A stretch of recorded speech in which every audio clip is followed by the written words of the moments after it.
After we had pried the oysters open and left them to drain, she coated them with breadcrumbs. We set up an assembly line. Aunt Birdie dipped the oysters into a beaten egg, and I dropped them into the freshly grated breadcrumbs. Then I handed the gooey packages to Alice, who threw them into the fat and hovered over them, watching until they had turned the required shade of brown. It took about a minute, then she scooped them out and plunked them onto the torn brown paper bags with which she had lined the counters. "Eat it now," she commanded. I picked one up, but it was so hot it burned my fingers and I dropped it. Alice looked impatient, so I picked it up again. It was crisp on the outside with a faint sweetness. Inside, the oyster was like a briny pudding. I took one bite and then another, savoring the crispness of the crust and the softness of the interior. Alice and Aunt Birdie looked at my face and laughed. As the days went on, this became my favorite game. Each day I picked a different dish from Aunt Birdie's wedding menu, and Aunt Birdie and I went into the kitchen and begged Alice to make it. 6-year-olds are so much work, grumbled Alice one day as we waited for bread dough to rise. It's a good lucky thing I have so much patience. Was Hortense a lot of work when she was little? No, replied Alice. She was an angel. She spent all her time drawing and painting. You know, all these pictures are hers. With her chin, she indicated a drawing of her, the etching of Georgie, the photographs in the living room, the watercolors. But she grew up, said Alice. Yes, and married my father. He married 2 of them. Alice then shut her lips tightly and refused to say another word. 2 of what?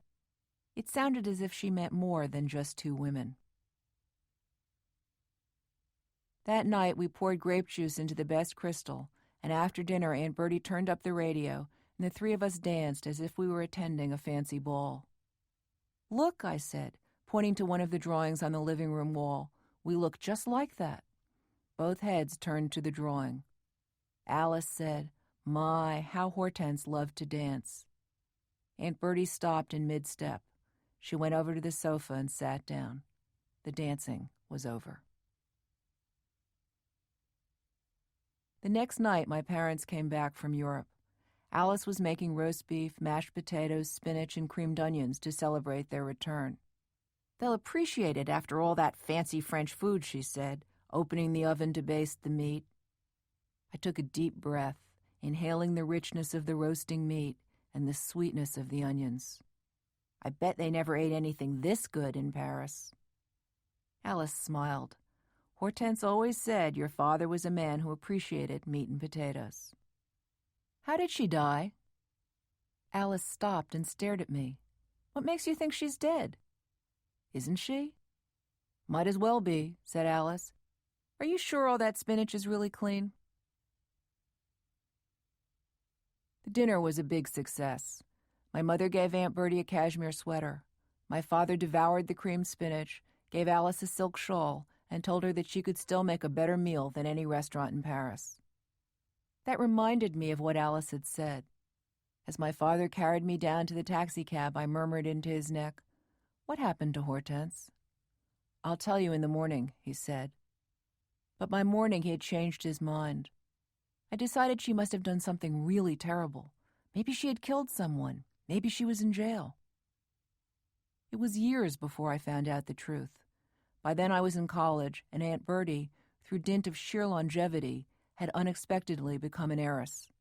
When she was in her late 90s, the last of Uncle Perry's 7 bachelor brothers died, leaving his considerable fortune to her. The first thing Aunt Birdie did was move into a good neighborhood. The second was buy Alice a house in Barbados. I think Alice missed Aunt Birdie. I know Aunt Birdie missed her, but neither of them could admit it.